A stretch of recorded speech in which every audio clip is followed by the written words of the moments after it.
the Zhu Yi of China 6-2-6-4 to set up a third meeting with Roman Safolin, who upset 23rd seed Alexandra Bublik in a 6-4-6-2. Another seed to so far is surprise as it was Australian Jordan Thompson, who was beaten 6-3-6-2 by Talon Grespo of the Netherlands. And so these are some of the encounters that took place in the Shanghai Masters for the men. Let's move on now to Wuhan, where Beatrice Hadid-Maia beat Madison Keys of the United States 7-6-6-2 in the opening match of the Wuhan Open. The Brazilian 9th seed, the winner of the Seoul Open last month for her 4th career title, converted 5 of her 8 break points opportunity to Keys 3 from 12 as she advanced in 128 minutes at the tournament in China. Former US Open finalist Lily Fernandez of Canada rallied to beat a 12th seed Diana Schneider 6-7, 6-3, 6-3. Rain in Wuhan meant play on the outside court was suspended. The top 8 seed, including a second-ranked Aryna Sabalenka and China Open champion Coco Gauff, received the first round bye. British number 1 Katy Buta is set to begin her campaign against Ukrainian Lexal Surenko today. While Naomi Osaka has pulled out of next week's Japan Open due to the back injury that forced her to retire from her China Open clash with Gauff last week. So these are some of the encounter going on in tennis, and of course the Wuhan Open, the Shanghai Masters that is ongoing. We'll bring you more of that later in our subsequent bulletin. But this is why we'll call it a wrap on the other sports now. We're going to short break. When we come back, we'll still have more for you. I mean, reaction continues to match week 5 of the Nigerian Premier Football League. Not also forgetting that it is the international break where players are already preparing to travel, to the various national teams to represent their national teams at that level. And so more results coming from that side. And something dramatic transpired yesterday in the English Premier League, where we saw the verdict, the tribunal verdict. And so we'll have to take a look at that critically and do some analysis on that, those particular topic when we come back from this short term. And don't forget, you are watching Atlantic Television Sports Talk this morning. We'll be back after this time out.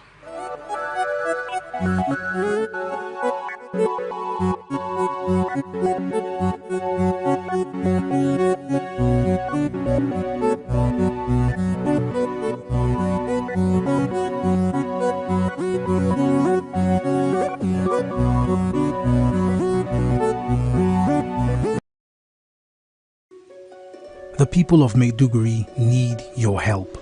A catastrophic flood has engulfed the city, leaving over 1 million residents stranded and fighting for survival. Entire communities are submerged, with people trapped inside homes and on rooftops cut off from food, clean drinking water and essential supplies. Health experts are warning of a potential outbreak of deadly diseases, and medical facilities are out of commission. The situation is dire. Helicopters, boats and high-riding trucks capable of navigating the treacherous, waterlogged areas are urgently required to reach the countless men, women and children still awaiting rescue. The Nigerian media is issuing a desperate plea to the government, humanitarian organizations, international actors and citizens across the nation. Step in now, before it's too late. For more information on how you can help, contact Professor Usman A. Tar, the Honorable Commissioner for Information and Internal Security, Borno State, on 0809-233-3955. Every second counts. This is powered by Atlantic Television Network.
The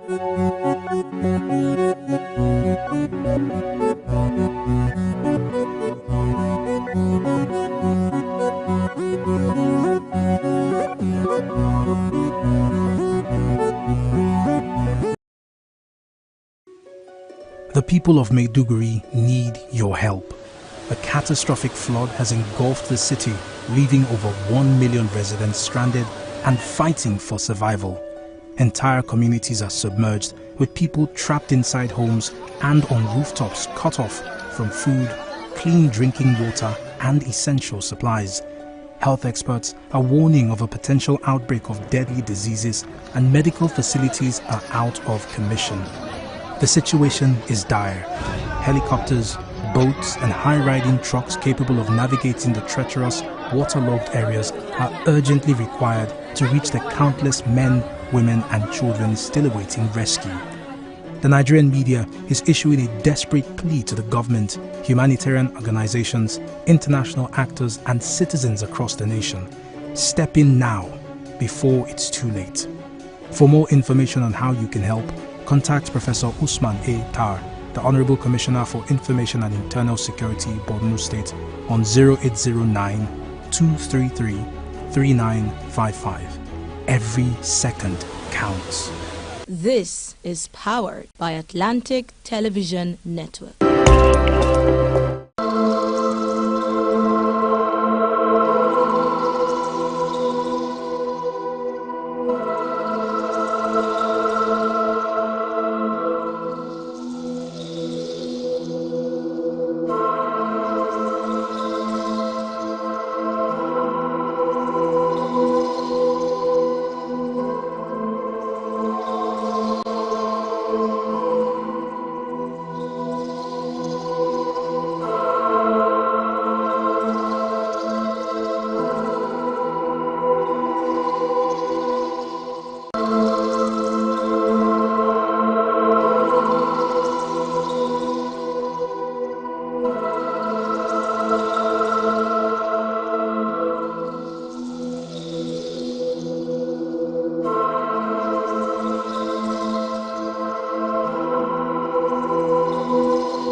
Break, but just joining us is Sports Talk here, and Mike joins us now to look at some of the issues in football and a whole lot.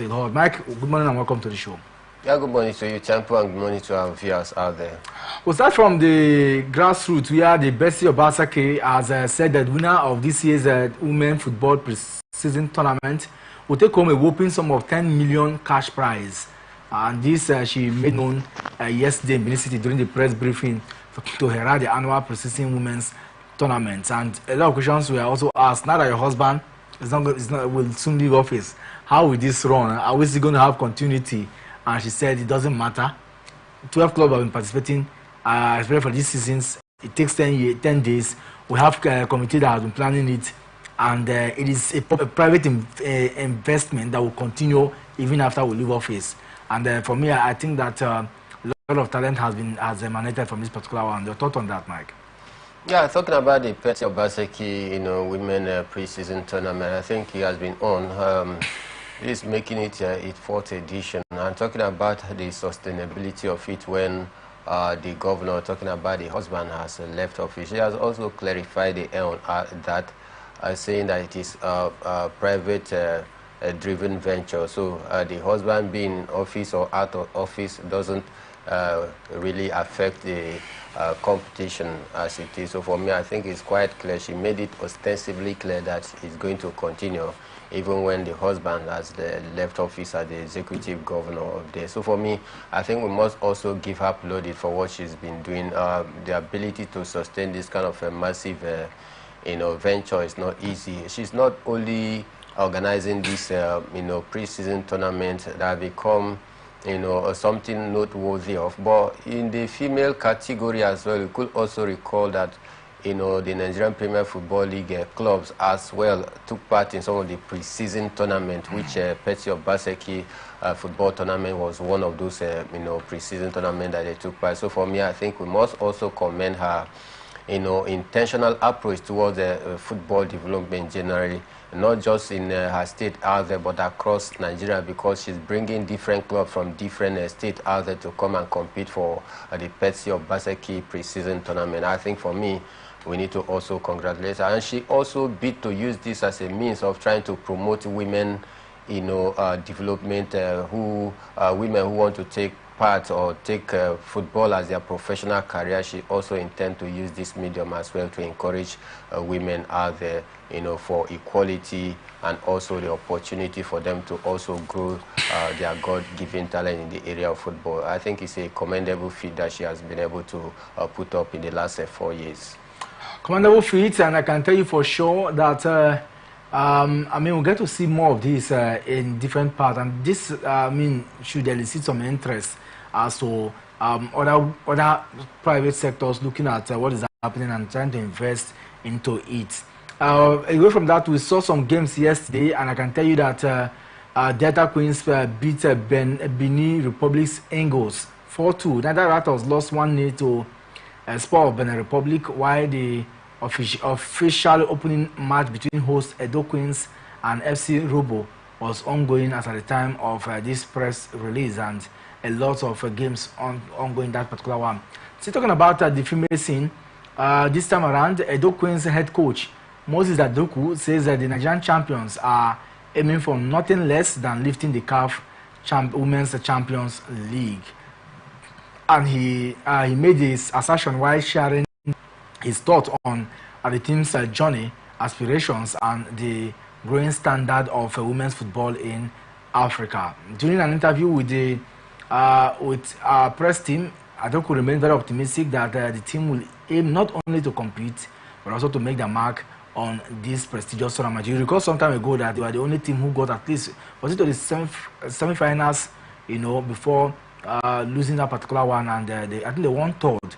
They came third in that particular one, and it looks like they want to recreate what they lost the last time. And he's saying he's very optimistic that they have what it takes to win the championship this time. Yeah, I think let's hope that there's every sense of truth or credibility in that statement, that they have what it takes. We'll wait to see just a few matches before we get to attest to that. But as it is, you take a look at the level of their preparation so far.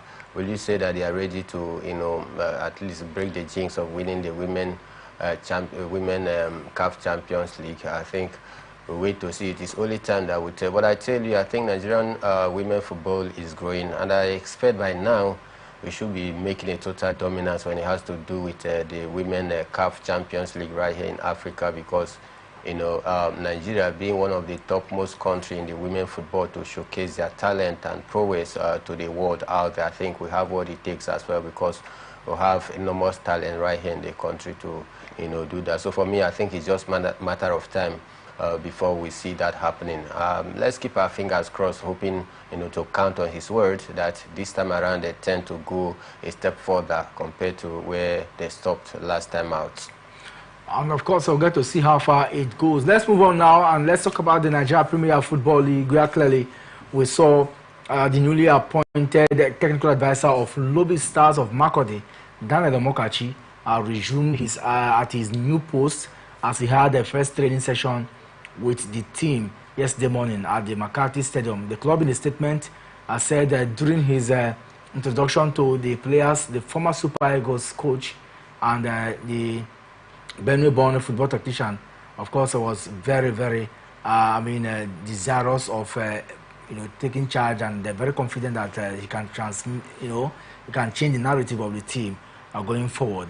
It looks like the man has started his building, and let's see how far that goes. So he basically was just mere introduction of players and acquaintance. Mike, Daniel Omokachi looks like he said he's going to give his 120%, to the team. How far can he go? Let's see how that works out. We have other of his colleagues out there on the field, also trying their skills to see if they can be able to change the fortune of the club that they man over. Finidi George for Rivers United, he's doing pretty well so far, having started the league on a winning note. In fact, they have not lost any game. Some of his colleagues in the 1994 squad, if you could also remember. Emmanuel Amunike for Heartland as well. He's one of his former teammates in the 1999 squad. So for me, I think it is a breath of a fresh air for Lobby Stars out there.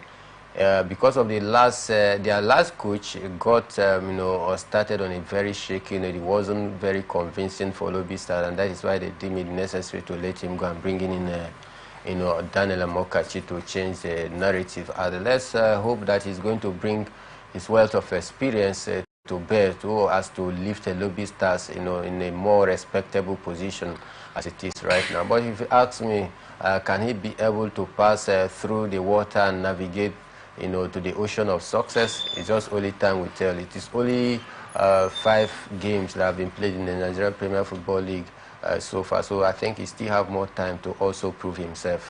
Still have more time to prove himself, and I can tell you that another team that have enough time to prove themselves in recent time is Imba Football Club, as they have now formally discovered their opponents for the CAF Confederation Cup, this season. And of course, I will bring you more of that particular one.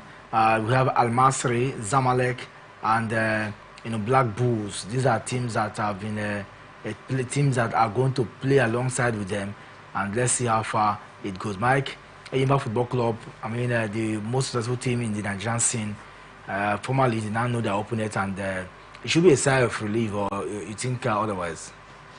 I think knowing your opponent helps you to even prepare better ahead of what is coming up. Zamalek is one of the teams that is in their group out, and of course you know the pedigree of Zamalek, a very, very strong side out there to compete. So I think it is good that Enyimba get to know their opponents, so that they know what they are up to and know how they'll be preparing for this very one. So for me, I think it's going to be a very difficult one for Enyimba, but then I also think with the experience that they've garnered over the years playing their trade in the CAF Champions League, I think it's going to help them a lot in this CAF Confederation Cup. But I think the only difficult obstacle standing before them is, no doubt, is going to be Zamalek of Fiji, because they have a very rich history in terms of the CAF Confederations Cup and even the CAF Champions League as well.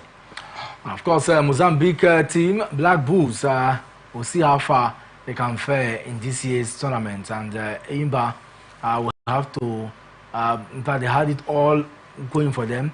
It's very strong one. RSBK also were defeated, and let's see how far. A lot of expectation in this year's tournament, and I tell you, for CAF, it's going to be another time where the CAF president will also, perfect his marketing gimmicks to achieving a lot of success at the level.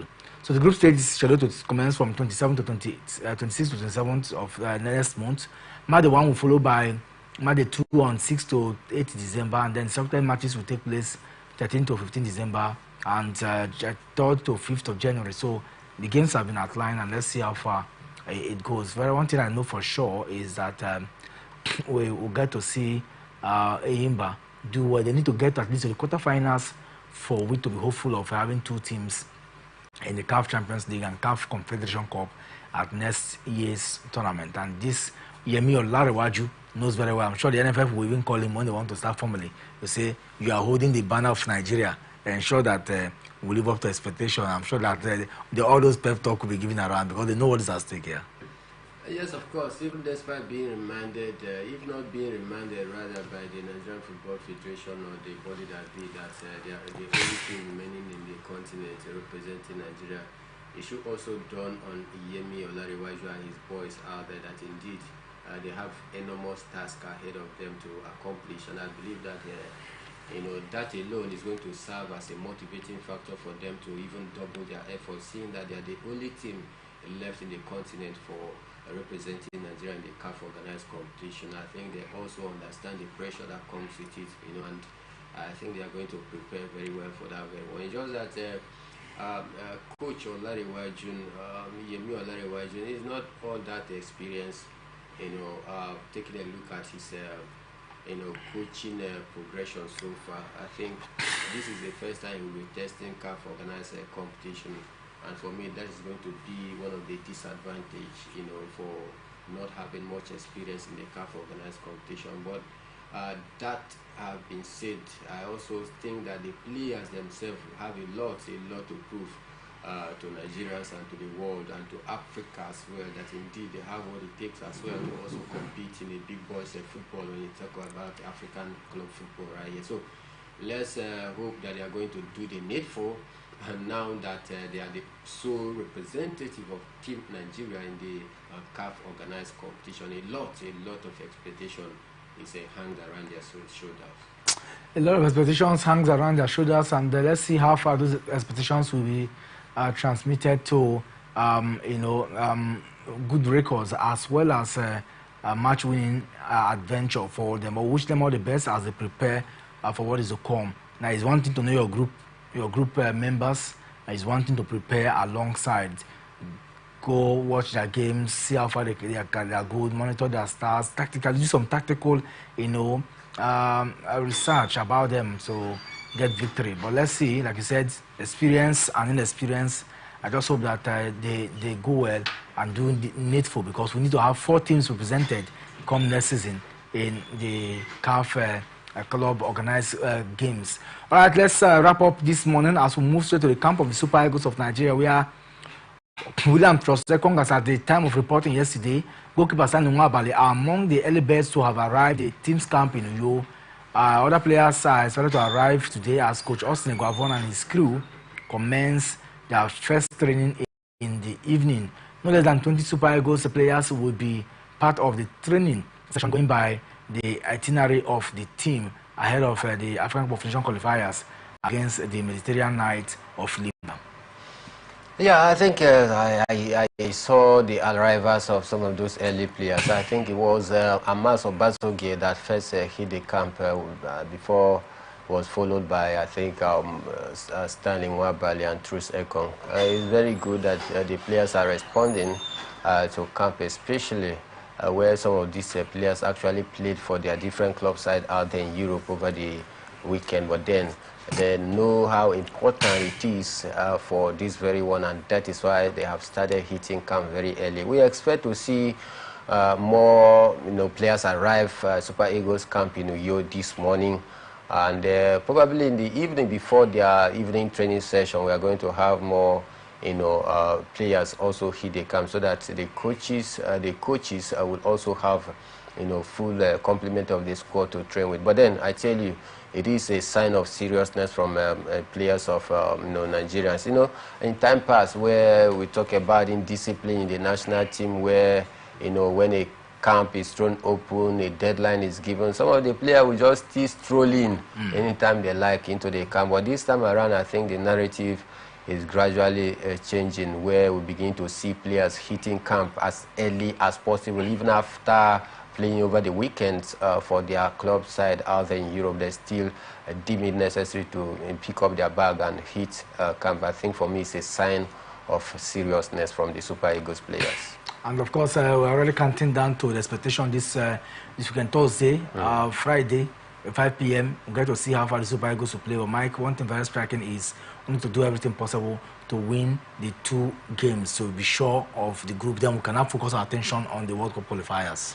Sure, we need nothing than 6 points from these 2-legged games, at least, to stay comfortably at the top out there, in our group, to ensure that at least the African Cup of Nations ticket is already at the tip of our finger. Then we now focus our energy on how to redeem the palpable situation we find ourselves in the World Cup qualifying series, to see if we can be able to pull through in that very one. And of course, so many football administrators, even Ibrahim Gusso, the NFF president as well, have also drummed the support and also given his hope and confidence to Nigeria that despite the situation that Super Eagles find themselves in the World Cup qualifying series, they still have what it takes to pull through and qualify for the 2026 World Cup. So I think we need to get the African Cup of Nations game done and dusted. No need to drop point, pick up all the 6 points both home and away, so that at least you are rest assured that the next challenge will be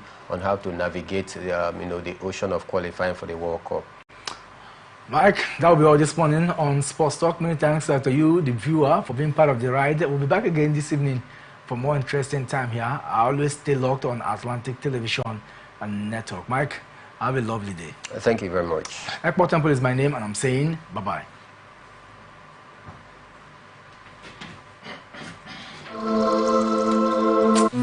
Bro, apologies again.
The people of Maiduguri need your help.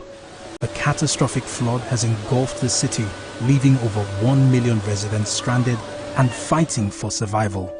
Entire communities are submerged, with people trapped inside homes and on rooftops cut off from food, clean drinking water and essential supplies. Health experts are warning of a potential outbreak of deadly diseases, and medical facilities are out of commission. The situation is dire. Helicopters, boats and high-riding trucks capable of navigating the treacherous, waterlogged areas are urgently required to reach the countless men, women and children still awaiting rescue. The Nigerian media is issuing a desperate plea to the government, humanitarian organizations, international actors and citizens across the nation. Step in now, before it's too late. For more information on how you can help, contact Professor Usman A. Tar, the Honorable Commissioner for Information and Internal Security, Borno State, on 0809-233-3955. Every second counts. This is powered by Atlantic Television Network.